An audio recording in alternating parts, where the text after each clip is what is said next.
Hello friends, welcome back to Relax with Raji, உங்கள் ராஜி. இன்னைக்கு வந்து நம்ம லெஃப்ட் ஓவர் இட்லி வச்சு ஜஸ்ட் ஃப்ரைட் இட்லி ரெசிபி மாதிரி பண்ண போகிறோம். ஆனால் ஃப்ரை பண்ணாமல் ஜஸ்ட்டு தவாலியே பண்ணுற மாதிரி கொஞ்சம் ஹெல்த்தியர் வேர்ஷன். அப்படியும் வந்து இந்த இட்லியுமே வந்து ரெகுலர் இட்லி இல்லை, நம்ம அரிசி உளுந்து அரைச்சி போடுற மாதிரி. இது வந்து இந்த சாமோ முறையோன்னு ஒன்று இருக்கு இல்லையா, மில்லட், அதுவும் பாசிப்பருப்பும் கலந்து பண்ணின இட்லி. சாமோ வந்து சப்போஸ் ஒரு கப் எடுத்துட்டோன்னா மூங் தால், அதாவது பாசிப்பருப்பு வந்து அரை கப் எடுத்துட்டா போகிறோம். அது ரெண்டையும் நல்லா ஒரு 2 hours ஊற வச்சுட்டு அதுக்கப்புறமா நம்ம உப்புமா கொழுக்கட்டை பண்ணுற மாதிரி கடுகு உளுத்தம்பருப்பு தாளித்து கொட்டிட்டு கருவேப்பிலை பச்சை மிளகாலாம் போட்டு நல்லா அதை சால்ட்டு போட்டு இதுக்கு தேவையான வாட்டர். ஸோ இது சாமோ வந்து கொஞ்சம் கூட வாட்டர் வேணும். அரிசிக்கு 1க்கு 2.5 போடுவோம் இல்லையா, சாமோக்கு வந்து 1க்கு வந்து 3 கப்பு தண்ணி விடலாம். அப்புறம் பாசிப்பருப்புக்கு தேவையான வாட்டரையும் விட்டு கொஞ்சம் ஒரு கொதி வந்தோடனே சால்ட்டையும் போட்டு இந்த ஊற வச்சதை நல்லா வாஷ் பண்ணி வடிச்சிட்டு அதுக்கப்புறமா அதில் போட்டு நம்ம கலரிடணும். ஒரு ஹாஃப்வே வந்து கலர்ன அப்புறமா நம்ம வந்து குக்கரில் இட்லி வேக விடுற மாதிரி ஆவி வேக்காட்டில் நம்ம போட்டு எடுத்துடலாம்.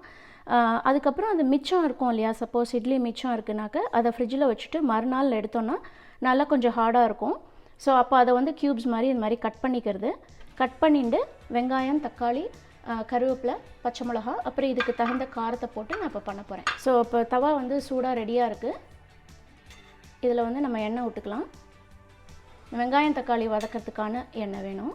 ஸோ அதுக்காக அதை விட்டுக்கிறேன்னா, தவா ஆல்ரெடி சூடாக இருக்கிறதுனால அநேகமாக ரெடியாக இருக்கும். ஸோ நம்ம ஸ்டார்ட் பண்ணிடலாம். ஆல்ரெடி நம்ம இட்லி பண்ணும்போது அதுலேயுமே வந்து போட்டிருக்கோம் கடுகு. ஸோ நான் சும்மா அந்த வெங்காயம் தக்காளிக்காக கொஞ்சமாக தான் போட போகிறேன். கடுகு போட்டு 2 உளுத்தம்பருப்பு போட்டுக்கலாம்.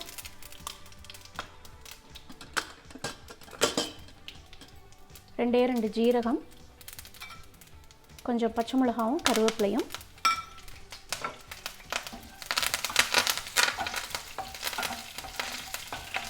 இப்போ செவந்தெடுத்து வெங்காயம் வந்து ஒரு மீடியம் சைஸ் வெங்காயம். நீங்கள் சிகப்பு வெங்காயம் போட்டாலும் சரி, இல்லை இந்த மாதிரி white onion or like regular yellow onion போட்டாலும் சரி.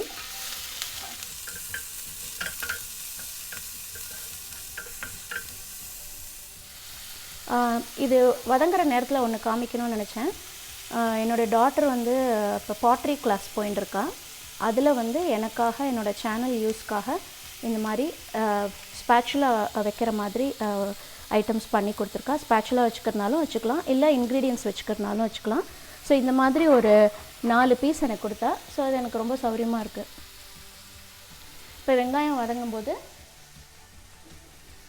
வெங்காயத்துக்கான சால்ட்டு, நான் எப்பயுமே என்னோடய குக்கிங்கில் வந்து வெங்காயம் வதங்கும்போது துளியூண்டு போடுவேன்.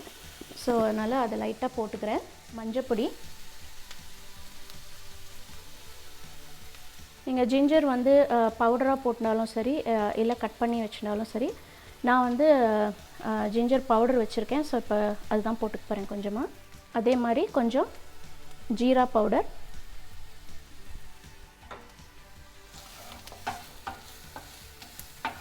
இப்போ நம்ம லைட்டாக அதை போட்டு சேர்த்து வதக்கிக்கலாம். தக்காளி ஆட் பண்ண அப்புறமா நான் வந்து மொத்தமாக இது ரெண்டுத்துக்கும் தேவையான சால்ட்டை போட்டுட போகிறேன். இப்போ போட்ட சால்ட் வந்து ஜஸ்ட்டு வெங்காயத்துக்காக போட்டது தான். அதே மாதிரி இந்த தக்காளியும் வந்து என்னோடய கார்டனில் விளைஞ்ச தக்காளி தான். ஸோ இதையும் நான் மாதிரி குட்டி குட்டியாக கட் பண்ணி வச்சுருக்கேன். ஒரு 2 minutes வெங்காயம் வதங்கினோன்னே நம்ம இதையும் அதில் போட்டு சேர்த்துடலாம். இப்போ வெங்காயம் ஆல்மோஸ்ட் கொஞ்சம் வதங்கியிருக்கு. ஸோ அந்த தக்காளியும் அதில் நான் சேர்த்துக்கிறேன். நம்ம இப்போ சால்ட் ஆட் பண்ணோன்னா இந்த குவான்டிட்டிக்கு நமக்கு எவ்வளோ சால்ட் வேணும் அப்படின்னு தெரியும். ஸோ நான் அதனால தான் வந்து முன்னாடி ஆட் பண்ணலை ஃபுல்லாத்தையும். ஸோ இதுக்கு தேவையான சால்ட்டை ஆட் பண்ணிக்கலாம். கலருக்காக கொஞ்சமாக காஷ்மீரி சில்லி பவுடர், நான் யூஸ்வலாக அம்மாவோட சாம்பார் பவுடர் அதுவும் ஆட் பண்ணுவேன். அண்ட் தென் ஃபைனலாக கரம் மசாலா. இப்போ இப்போ இதெல்லாம் சேர்த்து நம்ம கலந்து விட்டுக்கலாம். இப்போ கலக்கும்போது இப்படி கொஞ்சம் தக்காளியை நசுக்கி இந்த மாதிரி கலக்கி போட்டோம்னாக்க கொஞ்சம் மசிஞ்ச மாதிரி வேகும்.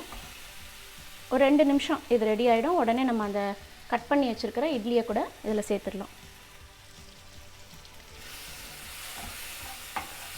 இப்போ பார்த்தீங்கன்னா இந்த தக்காளியும் நல்லா மசியறது.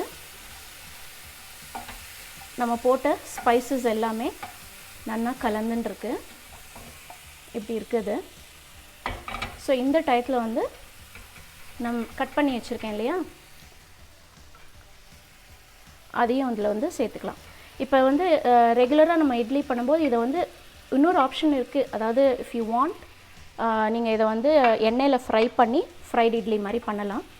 பட் ஹெல்த்தி வெர்ஷனுக்காக இதை ஃப்ரை பண்ணாமல் ஆல்ரெடி இது ஃப்ரிட்ஜில் இருந்து கொஞ்சம் ஹார்டன் ஆகிருக்கு. ஸோ அதனால் நல்லா பீசஸாக இருக்குது இல்லையா. ஸோ இந்த தவாவில் போட்டு இந்த வெங்காயம் தக்காளி வதக்கின தவாலையே போட்டு இப்படி கலந்தோன்னா சூப்பராக ரெடி ஆகிடும். ரொம்ப மசிக்காமல் லைட்டாக கலந்து விட்டுன்ற மாதிரி மிக்ஸ் பண்ணோன்னா அந்த இட்லி பீசஸ் வந்து பீசஸாகவே இருக்கும். இப்போ ரொம்ப கலராமல் அப்படியே கொஞ்சம் 2 to 5 minutes போல் அப்படியே விட்டுட்டு போகிறேன். கொஞ்சம் சிம்மில் வச்சுக்கலாம். ஸோ தட் அது சேர்ந்து மிக்ஸ் ஆகும். அந்த உப்பு வரப்பு எல்லாத்தையும் இட்லியில் சேர்ந்துக்கும். அதுக்கப்புறம் ஃபைனலாக நம்ம வந்து கொத்தமல்லி போட்டு கார்னிஷ் பண்ண வேண்டியது தான். இப்போ வந்து 2 to 5 minutes போல் ஆகிடுது. இதுக்கு மேலே அது ரொம்ப கலர வேண்டாம். ஸோ இப்போ வந்து நான் சொன்ன மாதிரி நிறைய கொத்தமல்லி போட்டு கார்னிஷ் பண்ணோன்னா நம்மளோட நான் ஃப்ரை இட்லி மசாலா ரெடி. இதை வந்து கிட்ஸுக்கு லஞ்ச் பாக்ஸ் மெனுவாக கூட நீங்கள் கொடுக்கலாம். Healthy version of idli. நான் இந்த இட்லியோட ரெசிப்பியை வந்து என்னோடய இன்னொரு வீடியோவில் போடுறேன். பட் இது லெஃப்ட் ஓவரை வச்சு என்ன பண்ணலாம் அப்படின்றத காமிக்கலான்ட்டு தான் நான் இன்றைக்கி இந்த வீடியோ எடுத்திருக்கேன். பட் இன்னொரு நாளைக்கு இந்த இட்லி பண்ணும்போது இதோட ரெசிபியோடு நான் வீடியோ ஷேர் பண்ணுறேன். Until I see you next time, bye for now from Relax with Raji, Ungal Raji.